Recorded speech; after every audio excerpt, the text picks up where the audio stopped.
All right, so you ready to like really get into how to speed read people? I am, definitely. Awesome. So we've got this book, and it's like, It's really cool. yeah, it pulls from all these different areas like dark psychology, body language, emotional intelligence, hmm all this stuff. Yeah, and I think by the end of this deep dive, you're going to be able to Oh, yeah, spot all these subtle cues that people give off, totally. like all these hidden emotions and, Yeah, yeah, really start to see what makes people tick. absolutely. Yeah. And it's not about,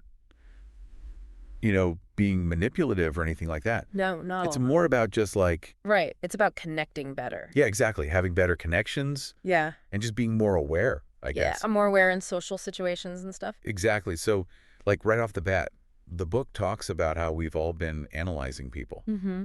like our whole lives, right? Oh, yeah, definitely. Even as kids. Like, think about it. hmm Who'd you play with on the playground? That's so true. It's like you were already kind of sizing people up. Yeah, yeah. You're like forming these opinions and Right. drawing conclusions, but you just didn't even know you were doing it. And this book gives us the actual tools. Yeah. Yeah, it's more systematic. Right.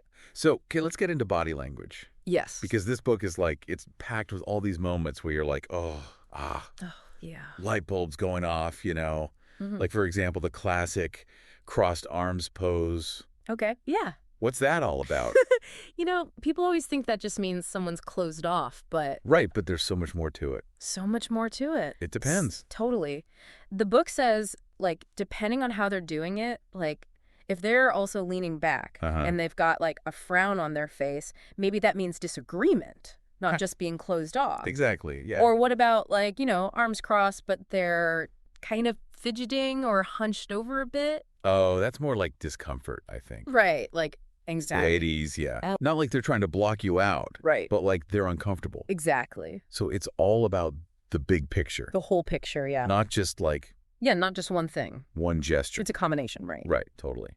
Okay, what about nodding? Nodding, yeah. That's another one. We think, oh, they're agreeing with me, but Right, it right.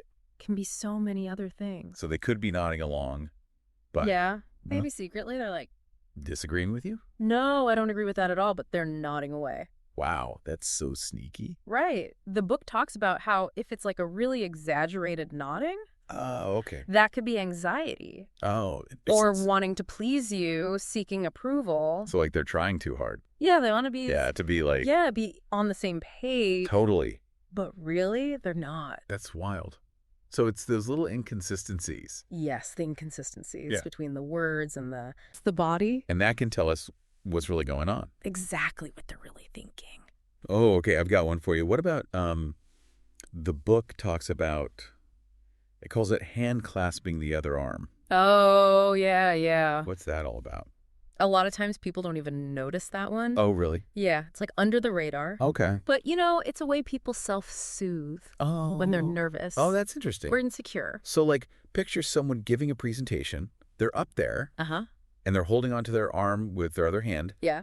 It might just look like they're, adjusting their posture, Uh-huh. but really But really, they're like, ah. they're freaking out. Yeah, trying to stay calm. Oh, that makes sense. So even these tiny little gestures Yeah. can tell us so much Totally. about how someone is feeling inside.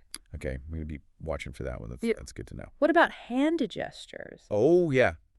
Does the book talk about those? It does. It says open palms usually mean Cool. honesty, Okay. openness. Like, think about when people take an oath. Oh, right. They Yeah. raise their open hands. It's like they're saying, look, I've got nothing to hide. Exactly. But then clenched fists, that often means Sorry. anger, Yeah, that makes sense. frustration. Okay. Sometimes it means they're holding something back, Okay. some strong emotion. So, like, if you're in a meeting, right, hmm and someone's talking about this project they're really passionate about, Yeah. but they're making fists. Oh, that's a good sign. They're really, Invested. yeah, they're really into it. Even if they sound calm. Yeah. Even if their words are all calm and collected. That's a good point, yeah. Oh, wow. This is, It's amazing, right? yeah, it's fascinating. How much our bodies are talking even when we don't Realize it. realize it. Okay, so now we're going to get into the eyes. The eyes, yes. I've always heard that they're the windows to the soul. That's true. What do you think?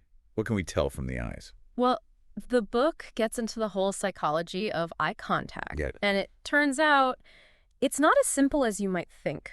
Really? Like everyone says, oh, liars, they won't look you in the eye. Right, right. But actually, some liars, they'll hold your gaze Oh, really? forever. Why would they do that? It's almost like they're trying too hard Oh. to convince you they're telling the truth. Like you're trying to see if you're buying it. Exactly, reading your reaction. Oh, that's so interesting. And then, of course, if someone's looking away all the time, Right. avoiding eye contact, that can be a sign, too. Okay. Like they're hiding something, feeling guilty. So how can we tell the difference? That's where it gets tricky. Yeah. You got to look at everything else, Right, context. Yeah, the context. So what else are they doing? Are they fidgeting? Are they sweating? Yeah, like all those other cues. Does their voice sound weird? Right, it's like our gut feeling, too. Or intuition, yeah. Yeah, like something just feels off. Exactly. Okay, so we've talked about a lot with body language, but there's still so much more to go. So much more. Right, we're just getting started. Huh? So next time we're going to be talking about analyzing people through their words. Oh, yeah, that's a big one. Which can be just as revealing. Totally. So stay tuned. Stay tuned. All right, welcome back to our deep dive on analyzing people. Okay, so last time we were talking about all this stuff our bodies reveal. Yeah, even when we don't mean to. Exactly. It's like we're sending signals we don't even know about. Totally. But here's the thing. Yeah. The words we use, those can be just as revealing as our body language. Oh, for sure. So what kind of things should we be listening for? Well, the book talks about how the way people describe their actions, it can actually show us their values, their beliefs, all that stuff. Oh, okay, that makes sense. So like someone might say, I really worked hard to get that project done. Yeah. But someone else might say, I really collaborated with my team. We all pulled together. Right. So one person is all about individual effort. Uh-huh. The other one is more team-oriented. Yeah, exactly. So their words are telling two different stories about what they think is important. Exactly. And it's not just like the overall message. It's the specific words they choose. Oh, okay. Can you give me an example? Sure. So think about people who always say, like, I had to do this or I was forced to do that. Okay. It might mean they feel a lack of control, Oh, interesting. Or they like to blame things on outside forces. But then someone who's always saying, I chose to or I decided to. Right. They're owning their choices. Yeah. They feel more powerful, I think. It's like they're in the driver's seat. Exactly. And remember, this isn't about judging people. No, of course not. It's just about understanding them better. Yeah, totally. Yeah. So, the book also talks about, this is a tricky one, lying. Lying, yeah. Can we tell when someone's lying just from their words?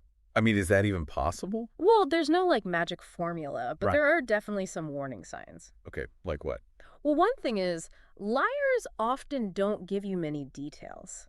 Oh, interesting. Sensory details, like what did things look like, sound like, smell like. They just keep it vague. Exactly. Like they might say, we went out to eat, Right. but they don't tell you about the restaurants, the atmosphere, what they ordered. It's like they're afraid to get caught in a lie. Yeah, maybe. Yeah, because if they make up too many details, it's harder to remember. That's a good point. So they just keep it simple. Exactly. Now, what about when someone keeps correcting themselves? Oh, yeah. Yeah, like backtracking. Yeah, the book says that can be a sign too. Really? Why? Well, they have to adjust their story as they go. Oh, right. And that can lead to mistakes. So they might say something like, we went to the beach. We were at the beach. Yeah, exactly. Like they almost slipped up. Yeah, and then sometimes it goes the other way to give you way too much information. Oh, yeah, like they're trying to bury you in details. Right, so you won't notice the lies. Exactly. But, you can't just assume someone's lying because of one thing. No, it's all about the pattern. The patterns, the context, all of that. And trusting our gut, too, right? Absolutely. Your intuition is powerful. Okay, so we've talked about detecting lies. But can we use words to, understand someone's personality? Oh, definitely. Okay, tell me more about that. One thing is, notice their pronouns. Do they say I a lot or we? Oh, that's a good one. So someone who's always saying I, maybe they're more independent. Yeah, more focused on themselves. But someone who says we a lot, maybe they're more collaborative. Exactly, more team-oriented. Oh, that's so interesting. What else? Listen to whether they talk more about the past, the present, or the future. Oh, okay. So someone who's always talking about the good old days, maybe they're not a fan of change. Yeah, they're stuck in the past. But someone who's always talking about their big plans, they're probably more ambitious. Driven, yeah, future-focused. I'm realizing there's so much we can learn from just listening. There is. It's incredible how much information we process without even realizing it. It's like our brains are these amazing detectors. They are. And the more we understand how they work, the better we can connect with people. Okay, I'm ready for more. What else does the book say? All right, so we're back, and we've been talking all about how to analyze people, like all the secrets. Yeah, the body language, the words. It's fascinating. It is. But before we finish up, I know the book talks about, like, common mistakes people make. Oh, yeah, you got to be careful. Yeah, because I could see how easy it would be to get the wrong idea. Definitely. And these mistakes, they can really mess things up, misunderstandings and stuff. Okay, so what's the first thing to watch out for? I think the biggest one is, like, focusing on just one thing. Oh, okay. Like, you can't just assume someone's lying because they're not making eye contact. Right. Maybe they're just shy or they're distracted. Or maybe they're from a culture where eye contact is, like, not polite. Exactly. So you got to look at everything else, the whole picture. It's like you can't just assume everyone in a suit is successful, Right. Or everyone who's smiling is actually happy. You can't just go by stereotypes or like one tiny little thing. You got to think about the person, the situation, all of it. The context. Yeah, the context is huge. And speaking of context, the book also talks about cultural differences. Yeah. Oh, that's a big one. Yeah, because what might be totally normal in one culture could be totally weird in another. Yeah, exactly. Yeah. Like in some cultures, it's normal to stand really close when you're talking. But in other cultures, people need their space. So you could easily get the wrong idea if you're not careful. Totally. Yeah. And it's so easy to, like, project our own cultural biases onto other people. Oh, yeah, that makes sense. It's like we're judging them based on our own standards. Exactly. We got to remember everyone's different.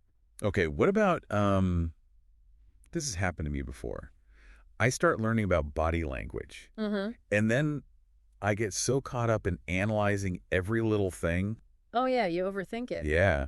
And then I miss the whole point of the conversation. It's like trying to learn a language by memorizing the dictionary. Right. You got to focus on the big picture, not just the individual words. Exactly. So instead of getting hung up on every eyebrow raise and every lip purse, Right. look at their overall energy, how they're responding to you. Do their words match their actions? Trust your gut too, right? Always trust your gut. Okay, so I know the book has a few more tips, like bonus tips. Oh, yeah, some good ones. What are they? Okay, so one is pay attention to how people walk. Really? Yeah, you can tell a lot about their personality from their gait. So someone who walks really confidently, head held high. Yeah, they're probably more assertive, more sure of themselves. But someone who's shuffling along, looking at the ground. Probably a bit more timid, less confident. Oh, that's interesting. I never thought about that. And another one is look for inconsistencies. Okay. Like if someone says they're fine, but their voice is all shaky, their shoulders are slumped. It's like their body's telling a different story. Exactly. Those are the moments you got to pay attention to your intuition. Yeah, when something feels off, even if you can't explain why. Exactly. Oh, here's a good one for building rapport. Okay, I like that. Validate their emotions. What do you mean? Like even if you don't agree with someone, acknowledge how they're feeling. Oh. So instead of saying, don't be so angry, you could say, I can see that you're upset and I want to understand why. exactly. It shows empathy, It makes them feel heard. Yeah, and that can really de-escalate things. And sometimes it's not about analyzing at all. Right. It's just about listening. Listening, yeah. Really paying attention to what they're saying. Sometimes that's all it takes. Wow. This deep dive has been so insightful. We've learned so much about Body language, words, personality types. It's like a whole new world has opened up. It is, isn't it? But it feels like we're just scratching the surface. Oh, yeah. There's always more to learn about people. It's like a never-ending journey. It is. But remember, the most important thing is to use this knowledge wisely. Right. To connect with people, to understand them. And always treat them with respect. Absolutely. Well, thanks for joining us on this deep dive. Thanks for having me. And we'll see you next time for another fascinating exploration of the human mind.